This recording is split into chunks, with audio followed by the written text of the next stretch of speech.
जब कनाडा के PM Justin Trudeau जिन खालिस्तानियों को बचाने के लिए भारत से टकरा रहे हैं, उन्हीं खालिस्तानी आतंकियों पर 268 कनाडाई नागरिकों की जान लेने का आरोप है। ये घटना 23 जून 1985 की है, जब एयर इंडिया की फ्लाइट 182 यानी कनिष्क विमान में 329 लोग मारे गए थे।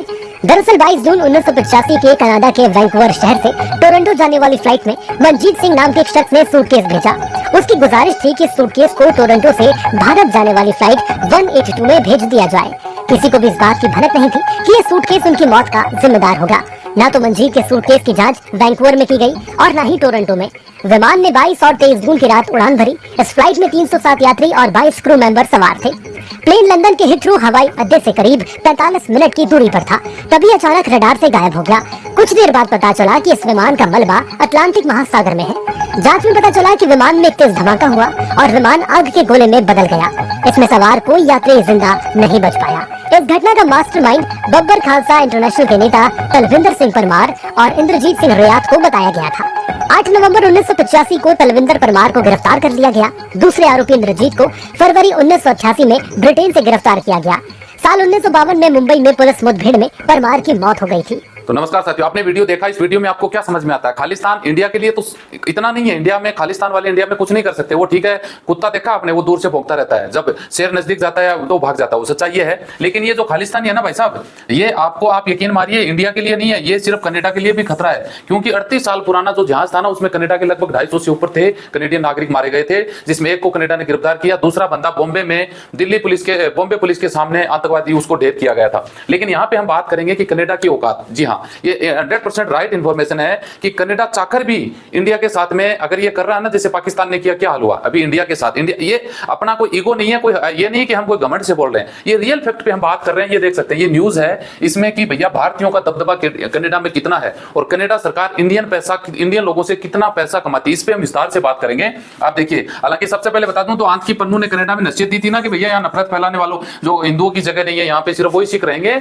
जो खालिस्तान को समर्थन करते हैं। यानी आप मान के चलिए कि जो सिख हैं, जो वहां पे, यानी खालिस्तान को कितने समर्थन करते हैं भैया? 0.1% लोग हैं। बाकी और भी जो सिख भाई है ना, उनको भी वो बोल रहे हैं कि आप निकलो यहां से। इनका कहने का मतलब ये कि यहाँ पे वही सिख लोग रहेंगे जो खालिस्तान को सपोर्ट करते हैं।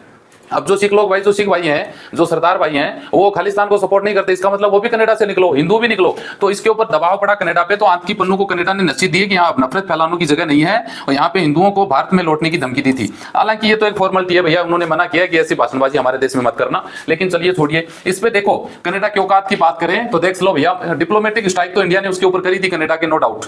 अब लोग बोलेंगे कि भैया कनाडा ने कर दी तो कनाडा से ज्यादा हम चल रहे हैं। कनाडा का वीजा भैया इंडिया ने बंद किया, कनाडा ने नहीं किया। हिम्मत है तो कर लो। अब कैसे नहीं करता वो ये देख लो। भारतीय छात्र 75,000 करोड़ रुपए, एक साल की फीस बता रहा हूं मैं, 75,000 करोड़ रुपए कनाडा सरकार कमाती है। कनाडा में चिंतित है भारतीयों का योगदान 3 लाख करोड़ रुपए, 3 लाख करोड़ रुपए सालाना कनाडा इंडियन लोगों से कमा रहा है। देखो जी कैसे। भारत के डिप्लोमेटिक स्ट्राइक के बाद कनाडा की ट्रूडो सरकार ने वहां के आर्थिक विशेषज्ञ, आर्थिक लोग है ना, जो आर्थिक विशेषज्ञ होते हैं ना, अर्थशास्त्री जिनको बोला जाता है, उनकी राय में मैं बता रहा हूं कि वो लोग देखो कैसे कमाते हैं पैसे। 20 लाख भारतीयों का वहां पे इकोनॉमी के हर सेक्टर में दबदबा है। भारतवासी अर्थव्यवस्था के सालाना 3 लाख करोड़ का योगदान देते हैं। ठीक है जी, जिसमें 75,000 करोड़ रुपए के अकेले भारत से जाने वाले 2 लाख से ज्यादा छात्रों की फीस के मिलते हैं। कनाडा में अंतरराष्ट्रीय छात्रों की सर्वाधिक संख्या भारतीयों की है। ये कनाडा की इकोनॉमी में फुटकर काम, जैसे हॉस्पिटलिटी, रिटेल सेक्टर में काम करते हैं। कनाडा ने हाल ही में अमेरिका के H-1B वीजा है ना, वो भारतीयों के लिए ओपन वर्क परमिट वीजा जारी किया था। और जो अमेरिका में H-1B वीजा धारक वाले थे ना, 15,000 इंडियन वर्करों को अभी लेटेस्ट में कनाडा ने जॉब दिया है। क्यों दिया, उसकी भी मजबूरी है उसकी, उस पर हम बात करेंगे आगे। इसलिए दिया था कि जो कनाडा का ड्रीम प्रोजेक्ट है ना, टोरंटो वाटरलू IT कॉरिडोर, उसमें अमेरिका की सिलिकॉन वैली की तर्ज पर विकसित करना है। ये भारतीयों के दम पर ही वो कर सकता है। ओपन वर्क वीजा इसी साल काम शुरू होगा। कनाडा ने चीनी प्रोफेशनल की जगह भारतीयों को तरह दी थी। भारत रवैये से पीएम ट्रूडो सख्त बयान से बच रहे हैं। जी हाँ, अब यहाँ पे देखो, कनाडा के इन सेक्टरों में भारतीय लोगों का दबदबा है। प्रॉपर्टी के मामले में देख लो भाई, कनाडा में प्रवासियों में सबसे ज्यादा भारतीय प्रॉपर्टी में निवेश करते हैं। चीन हालांकि दूसरे नंबर पे है। भारतीय हर साल Vancouver, Toronto, Brampton, Mississauga, British Columbia, Ontario में 50,000 करोड़ रुपए का निवेश करते हैं। और IIT रिसर्च में भी CBI की एक रिपोर्ट के अनुसार विभिन्न भारतीय कंपनियां कनाडा में मई 2023 तक 41,000 करोड़ रुपए का निवेश कर चुकी हैं और 17,000 लोगों को वहां पे जॉब दे चुकी है, इंडियन कंपनियों की अगर बात करें तो। अब ट्रेवल हिस्ट्री की बात कर ले भैया, 20 लाख भारतवासियों की, भारत के लोग हैं, 20 लाख वहां पे भारतवंशी लोग हैं स्वदेश। अगर वो इंडिया आते हैं अपने परिवार से मिलने के लिए कनाडा का टूर पर, तो 60,000 करोड़ रुपए यहाँ की विभिन्न ट्रेवल एजेंसियों को मिलते हैं। 60,000 करोड़ रुपए फिलहाल कमा रहे हैं वो। 2022 में कनाडा से 1,10,000 भारतीयों ने स्वदेश की यात्रा की थी, तो देख लो आपको कितना पैसा कमा रहे हैं। स्मॉल बिजनेस में देखें तो भैया भारतवंशियों का स्मॉल बिजनेस में जैसे ग्रोसरी स्टोर, रेस्तरां, सर्विसेज में 70,000 करोड़ रुपए का इन्वेस्टमेंट किया है अभी कनाडा के अंदर भारतीय लोगों की अगर बात करें तो। ये स्थिति है इंडियन लोगों की, जो इंडियन लोगों का पैसा है, ये सरकारी नहीं है, सरकार का सिस्टम अलग है। बाकी वैसे भी देखा जाए ना तो अभी देखिए रेटिंग में भाई साहब ट्रूडो खालिस्तान समर्थक जगमीत सिंह पिछड़ चुके हैं। एक ग्लोबल न्यूज एजेंसी है, उसने सर्वे किया था, ट्रूडो को 31% और पीरो वहां के जो अपोजिशन में है ना उनको 40% रेटिंग मिली है। खालिस्तान समर्थक जगमीत की रेटिंग 4% घटकर 22% रह चुकी है। यानी 100 में से 22 लोग इसको पसंद करते हैं, और वो पसंद करने वाले वो है भैया कुछ तो कनाडा के लोग हैं और कुछ खालिस्तानी लोग हैं, बाकी तो कोई है नहीं। हिंदुओं की धमकी देने वाली वीडियो पर कनाडा अब जागा है। हिंदुओं के खिलाफ हेट स्पीच पर यहाँ के नागरिक सुरक्षा मंत्रालय ने कहा कि नफरत फैलाने वाले बयानों पर सख्ती से कार्रवाई की जाएगी। पब्लिक सर्विसेज की बात करें तो कनाडा की प्रांतीय सरकारों की ओर से चलाए जाने वाली हाउस कीपिंग मेंटेनेंस में भारतीय 1,000 करोड़ रुपए की सर्विस देते हैं। ये बातें समझ रहे हैं? ये बातें हैं इंडियन लोगों का दबदबा है जो कनाडा में है। अब आप समझिए कि कनाडा की सरकार इंडियन लोगों से कितना गुना पैसा कमाती है, समझ रहे हैं? और हर सेक्टर में कनाडा की सरकार भारतीयों के ऊपर डिपेंड है। अगर कल को कुछ हो जाता है, कुछ बड़ी बात होती है, कनाडा सरकार स्टेप लेती है कि इंडियन लोगों का वीजा बंद कर दिया जाए, तो आपको लगता है ऐसा? लेकिन देखिए ये राजनीति है, यहाँ पे क्या होता है आपको पता है यार। देखिए सीधी बात ये भैया 2024 इंडिया में भी चुनाव है, आपको सबको पता है, और कनाडा में भी चुनाव है, दोनों जगह चुनाव चलेंगे। तो अभी देखते हैं होता क्या है। बाकी मुझे उम्मीद नहीं है, आप लोगों को भी कमेंट करके बताना है कि क्या कनाडा इंडिया के प्रति सख्त रवैया अपना सकता है। मुझे तो नहीं लगता हो सकता है। हालांकि चुनाव में ट्रूडो साहब हैं भैया 100 में से 31 लोग पसंद करते हैं। आप कैसे जीतेगा? 100 में से 52 लोग 51 लोग तो पसंद करने चाहिए ना कम से कम।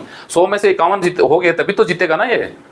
डेमोक्रेसी में यही होता है, एक तरफ 50 बुद्धिमानी पढ़े लिखे लोग बैठ जाए, 51 एक तरफ अनपढ़ गवार, या फिर कुछ भी मान लो आप, भेड़ बकरियों को खड़े करते 51 इधर 50 हैं जो अच्छे लोग हैं, लेकिन जीतेंगे कौन? सरकार किनकी बनेगी? 51 वालों की, जो चाहे बिल्कुल जीरो हैं। तो ये स्थिति है, डेमोक्रेसी में ऐसा ही होता है, वोटों के आधार पर सरकार बनती है, आप सबको पता ही है। हालांकि ट्रूडो ने अभी एक बयान दिया था कि कुछ हफ्ते पहले भारत से आरोप साझा किए थे, निज्जर की हत्या में भारतीय एजेंट शामिल हैं। मीडिया रिपोर्ट्स का दावा कनाडा के पास है कॉल रिकॉर्डिंग। हालांकि ये ट्रूडो साहब हैं, अलग अलग जगह जाते हैं तो अपने बयान देते हैं कि मेरे पास, हमने इंडियन सरकार को आरोप साझा भी किए थे, उनसे रिक्वेस्ट भी की थी, उन्होंने सुनवाई नहीं करी। G20 में भी आए थे, तब भी उनको सामने ये मुद्दा रखा था, लेकिन सरकार हमारा सहयोग नहीं कर रही। अरे भाई तुम कौन सा सहयोग कर रहे हो? पिछले 5 सालों में 15 से ज्यादा घटनाएं हो चुकी हैं। हमारे 1213 जो भारत के जो मोस्ट वांटेड आतंकवादी हैं, जो देशद्रोह के मामले में आपके कनाडा में बैठे हैं, तुमने कौन सा तीर मार दिया?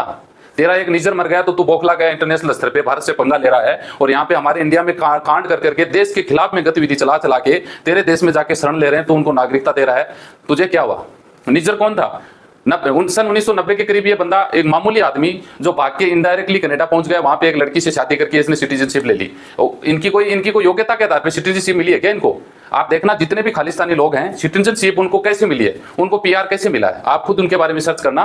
ये बंदे ने वहां के लोकल सांठगांठ होती है, पहले से उनके आदमी थे, उसने उनकी शादी करवा दी, तो उसे स्पॉन्सर कर दिया, पीआर मिल गया, लो जी हो गया जी कनेडियन। अरे भाई कनेडियन कौन से कनेडियन हो गए? ऐसे तो लोग करते ही हैं। तो ये कुछ जानकारी थी, मैंने आप लोगों के साथ शेयर कर दी। और भी आगे कोई नेक्स्ट वीडियो कोई जानकारी आती है अच्छी वाली तो हम आप लोगों के साथ जरूर शेयर करेंगे। वीडियो अच्छा लगे तो लाइक कर दीजिए। मिलते हैं नेक्स्ट वीडियो में अच्छी जानकारी के साथ। जय हिंद, जय भारत।